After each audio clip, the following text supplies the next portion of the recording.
আমার সামনে দেখছেন আমার একজন ছাত্রী, নাম কি আপনার? অদ্রিজা মণ্ডল। উনি বীরভূম থেকে এসেছেন। তো আজকে আমার এই মিশন জবে অ্যাডমিশন কমপ্লিট করলেন।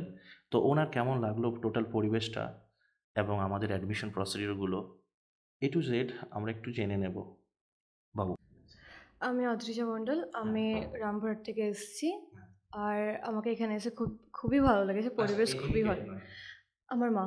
আচ্ছা, আমাদের এই যে আপনি বাইরে যখন ঢুকলেন তখন আমাদের যে গ্রাউন্ড আছে হুম, এবং পরিবেশটা কেমন লাগলো আপনার? খুবই ভালো লেগেছে। আচ্ছা, ক্লাসরুম থেকে শুরু করে অনেক অনেক পরিষ্কার, অনেক খুবই সুন্দর। আমার আমার খুবই ভালো লেগেছে আচ্ছা, সত্যি। তো মানে আমরা ভর্তি হওয়ার জন্য আসিনি, পরিবেশটা দেখেই ভর্তি হয়েছি। আমার আচ্ছা, জানেন না, ওর বাবাও জানে না। হ্যাঁ, বলুন। মানে আমরা দেখতে এসেছিলাম যে কেমন, আজকে ভর্তি হওয়ার জন্য আসিনি। আচ্ছা, তো আমাকে এত ভালো লাগলো, স্যারের ব্যবহারটা এত ভালো লাগলো যে আমরা ভর্তিটা মেয়েকে করেই দিলাম এখানে। Thank you. আচ্ছা, শুনলাম আমরা অদ্রিজার মায়ের কথা।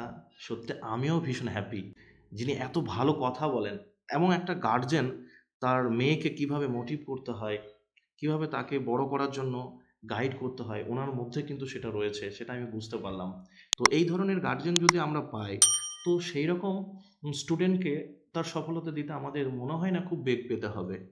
আমি আশা করছি আপনারা যে উদ্দেশ্যে এসেছেন খুব তাড়াতাড়ি অদ্রিজা কিন্তু ফুলফিল করবে, তাই তো? Thank you. ওকে, তো আজকে আমরা এখানে রাখলাম ম্যাডাম।